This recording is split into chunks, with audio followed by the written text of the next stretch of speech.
Para hindi ma-demolish ang iyong property, ano ang kaya mong gawin? Sa kaso ni Andreas, tinandaan niya ang mga tao na magde-demolish at sa araw na yon ay naglagay ng 3 mga kabaong bilang isang babala. Umepekto kaya? Tara at ating buksan ang pahina ng krimen ng kaso ni Andreas Chitenas.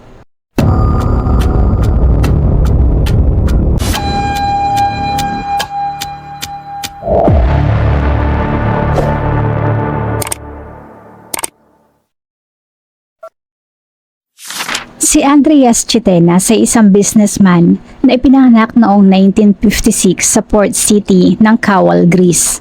Siya ay isang co-owner ng ilang mga nightclubs at mayroon ding tindahan ng mga contact lenses at glasses.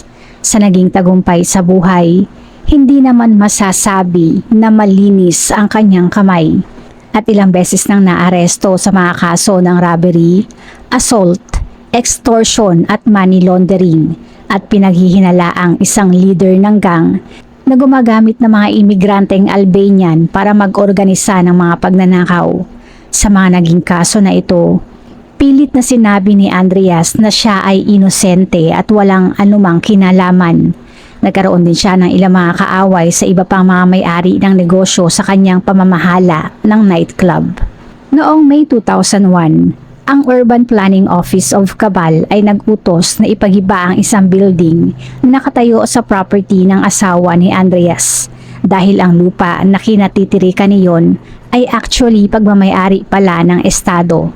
Ibig sabihin, walang authorization sina Andreas na magpatayo ng building sa lupain na yon na nais naman gamitin ng estado para pagtayuan ng isang ospital. Sa planong demolisyon, 2 mga empleyado naman ang ipinadala para gibain ang nasabing gusali. Iyon ay ang 48 anyos na si Ioannis Koulousis at 55 anyos na si Giorgos Halkides. Sa balak na demolisyon, si Andreas naman ay talagang nagalit. Tinandaan niya ang mga naatasan tao para sa demolisyon at naglagay ng 3 mga kabaong sa property na isang babala na ililibing niya doon ang sinuman na magtatangkang gumiba ng building. Mahigit 20 katao ang nakasaksi sa ginawa na ito ni Andreas at wala namang aksyon ang ginawa mula sa otoridad. Ang mensahe sa ginawang babala na ito ay nakarating naman sa dapat nitong ipagparatingan at noong araw na ginawa ang demolisyon, ang isa sa tauhan na si Ioannis ay nagsuot ng sombrero at dark sunglasses para itago ang mukha nito dahil sa takot na makita ni Andreas. Bagamat in disguise, si Andreas naman ay alam na iyon ay si Ioannis at madalas na pagbantaan at harasin ito sa mga tawag sa telepono. Noong June 14, 2001, bumalik sina Ioannis at Giorgos sa Tasos upang manatili sa isang bahay bakasyunan sa nayo ng Kalirachi na pagmamayari ni Ioannis kung saan sila ay sinamahan ng isang kaibigan, ang 49 anyos na si Kyriakos Athanasas, na isang construction contractor at isang executive ng Hellenic Sugar Industry sa Santi. Ito ang huling impormasyon na mayroon tungkol sa kanila noong sila ay buhay pa. Pagsapit ng June 17, ang mga pamilya ni Ioannis, Giorgos at Kyriakos ay hindi makontak ang 3 ng mahigit 2 araw na. Walang mga sumasagot sa ginagawa nila mga tawag, kaya ang mga pamilya ay nakipag-ugnayan na sa lokal na pulisya na nagpadala naman ng isang opisyal sa bahay bakasyunan. Pagpasok sa bahay, natagpuan ng opisyal sina Ioannis at Giorgos na magkatabi na nakahiga sa beranda. Parehong patay. Ang dalawa ay parehong binaril ng 2 beses, isa sa dibdib at ang isa ay sa ulo. Para siguradong patay ang mga ito. Ang isa pa nilang kasama na si Kyriakos ay natagpuan din na patay at nakita na mas malayo sa 2 na tila ba sinubukan na tumakas at nabigo kung saan ito tinamaan ng baril sa likod ng 2 beses at para muling makasigurado ay isa pang bala sa ulo. 10 mga basyo ng bala ng isang 9mm caliber ang nakita sa crime scene. Ayon sa mga kapitbahay, Sila ay walang narinig na putok ng baril, kaya maaaring ang gunman ay kinabitan na ang armas nito ng suppressors. Mayroon din namang iba na mayroong narinig na nag-aakala naman na ang mga putok ng baril na iyon ay galing sa mga mangangaso. Dalawang magkaibang baril ang ginamit upang isagawa ang triple murder na ang ibig sabihin, maaring hindi lamang isang tao ang gunman. Ilang mga fingerprints naman ang nakita sa mga tasa, baso at lata ng beer sa mesa sa veranda. Gayunpaman, ang lahat ng mga ito ay pagmamayari ng biktima na sina Ioannis at Giorgos. Ang murder ay maaaring nangyari sa nakalipas na 24 oras at walang mga witness ang lumabas. Maraming teorya ang inisip ng pulisya upang ipaliwanag ang nangyaring krimen. Isa na dito ay ang maaaring pagkakasangkot ni Ioannis sa isang iligal na organisasyon, ang Isla ng Tasos, kung nasaan naroon ang bahay bakasyunan, ay isang hotspot para sa human trafficking, kung saan karaniwan ang ilang mga public officials ay tumatanggap ng suhol. Gayunpaman, hindi nakakita ng link ang pulisya kay Ioannis sa anumang organisasyon. Kung hindi kay Ioannis, maaari kayang kay Giorgos? Si Giorgos ay nagtrabaho bilang isang topographic service sa Caval at na-involve sa ilang land reallocation sa ilang mga villages kung saan maaaring mayroong nagalit.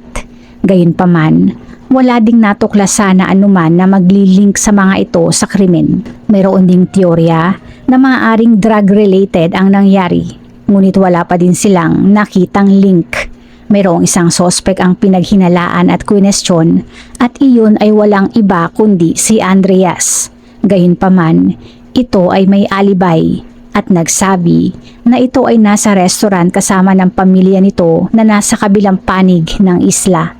Bagamat mayroong motibo, ang pulisya ay wala pa namang nakita na maaaring mag-ugnay kay Andreas sa pagpatay, kaya siya na muna ay pinakawalan. Sa kabila ng malawakang pagbabalita tungkol sa triple homicide, naubusan ng mga lead ang pulisya kung saan ang kaso ay kalaunang nabinbin.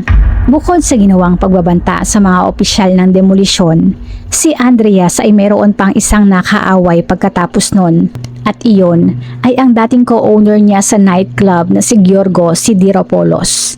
Si Andreas at si Sidiropoulos ay nagkaroon ng alitan sa kita sa nightclub. Para ma-settle ang score, si Andreas ay sinubukan na makipagkita kay Sidiropoulos, kung saan siya ay gumamit pa ng 6 na iba't ibang numero na nakaregister sa iba't ibang pangalan para makausap iyon. Hindi naman nagtagal at si Sidiropoulos ay napuno na din sa mga tawag na ito at noong July 26, 2002 ay pumayag na makipagkita kay Andreas. Gabi kinabukasan, nang si Sidiropoulos ay biglang inatake sa likuran. Iginapos ang paa at kamay, pinusasan, binusalan ang bibig at inilagay sa trunk ng isang sasakyan.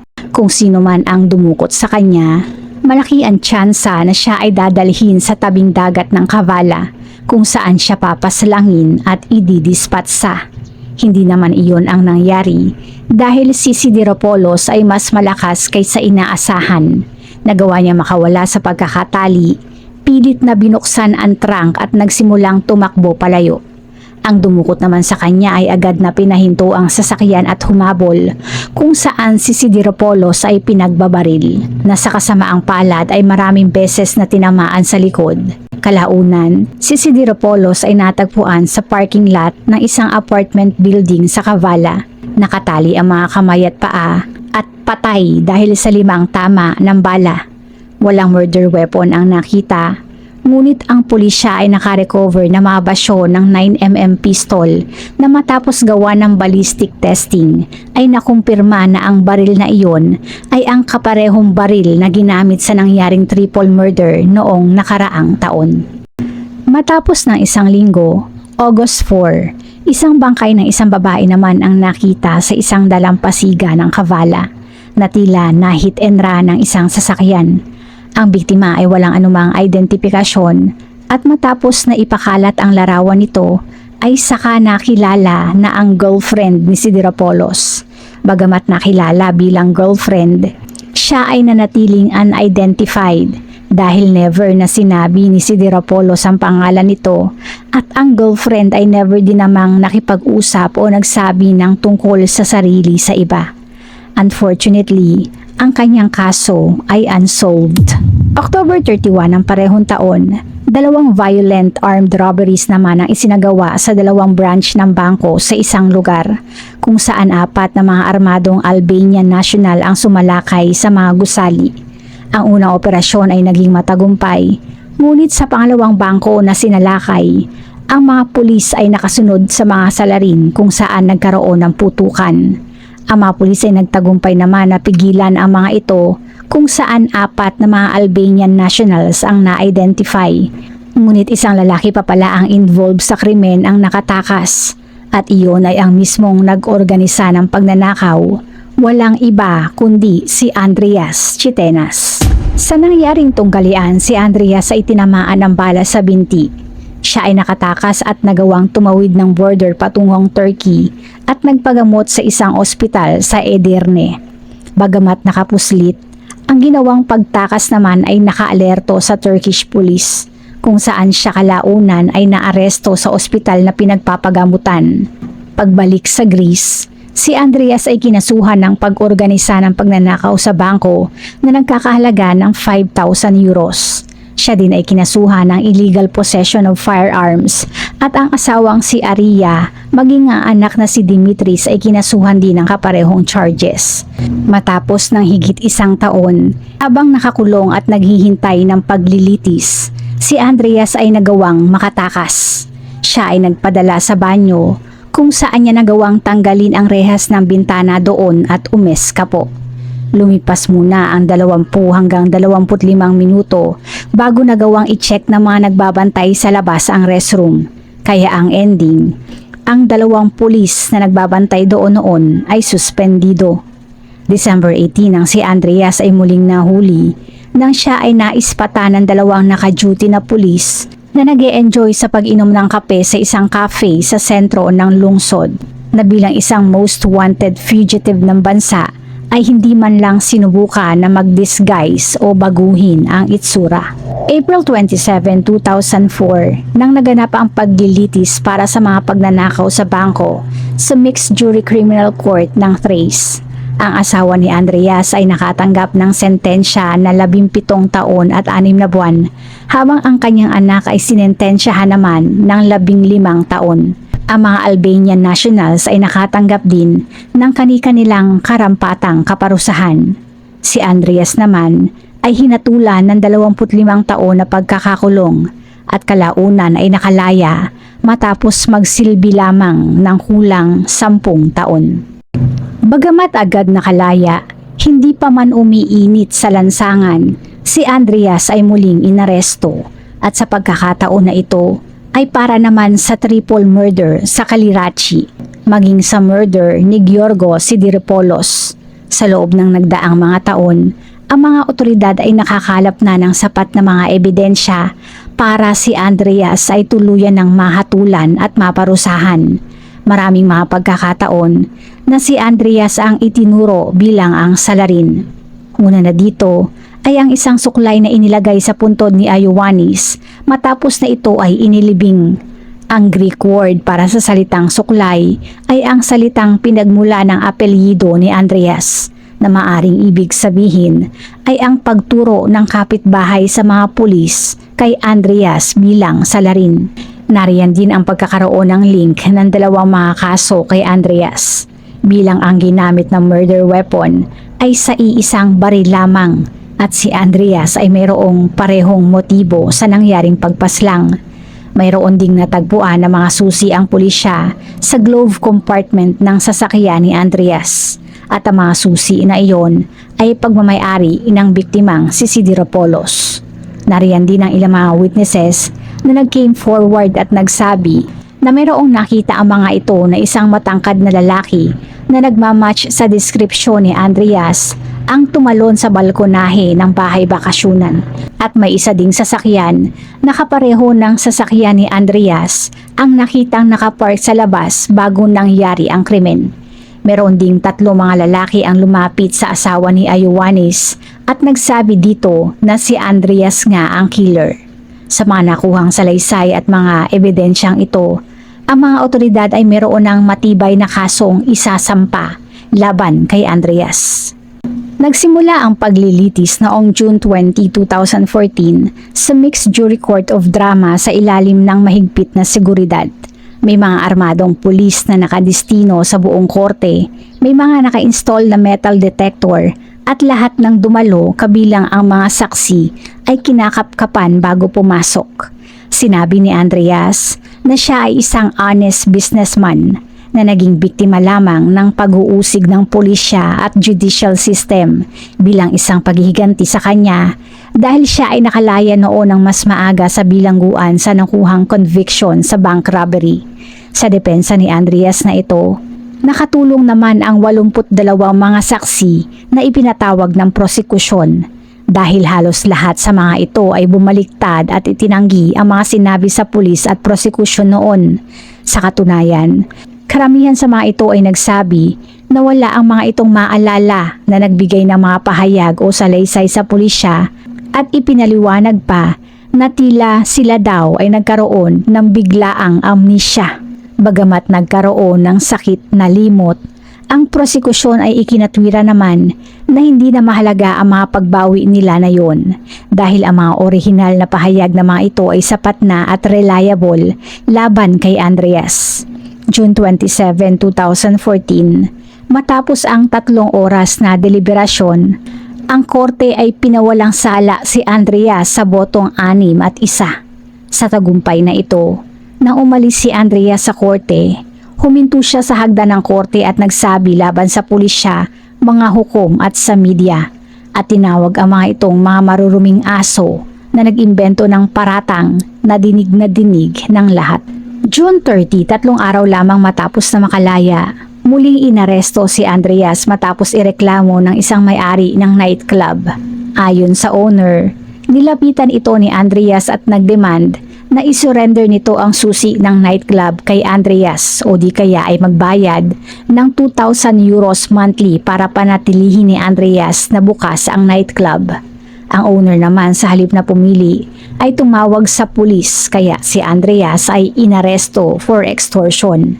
Samantala, ang kapamilya naman ng 3 biktima ng triple homicide ay nagpasa ng apela. Iyon ay napagbigyan dahil nakita ng korte na mayroong kaduda-dudang nangyari at nag-set ng panibagong trial. Ang trial ay dapat na magsimula noong December 2015, ngunit iyon ay naantala ng ilang beses at summer pa ng 2018 nang tuluyang naumpisahan. Sa trial na ito ay hindi naman nagpakita si Andreas. Iyon ay dahil malaki ang tsansa na siya ay mahahatulan at hindi na makakaligtas. Matatandaan na ang mga witness noon ay biglaang nagkaroon ng amnesia, hindi dahil nakalimot talaga, kundi dahil sila ay posibleng binayaran. Gayunpaman sa pagkakataon na ito, si Andreas ay lubog na lubog sa utang, kaya wala nang mangyayaring biglaang amnesia at hindi na magkakabayaran. December 12, 2018 nang inilabas ang hatol kay Andreas sa triple murder na ginawa, kung saan siya ay pinatawan ng 4 life sentences nang walang posibilidad na parol. Si Andreas naman ay missing in action pa din sa pagkakataon na ito at nakatakas na palabas ng bansa. September 27, 2020, matapos ng nasa 2 taon na pagtatago nang siya ay nahuli sa Bulgaria. Sinubukan ng depensa ni Andreas na magpasa ng apela, ngunit iyon ay hindi naman napagbigyan. Kaya siya ay nakatakdang ibalik sa Greece para pagsilbihan ang kanyang sentensya. Bago isara ang ating pahina, shoutout po sa ilan sa ating manonood.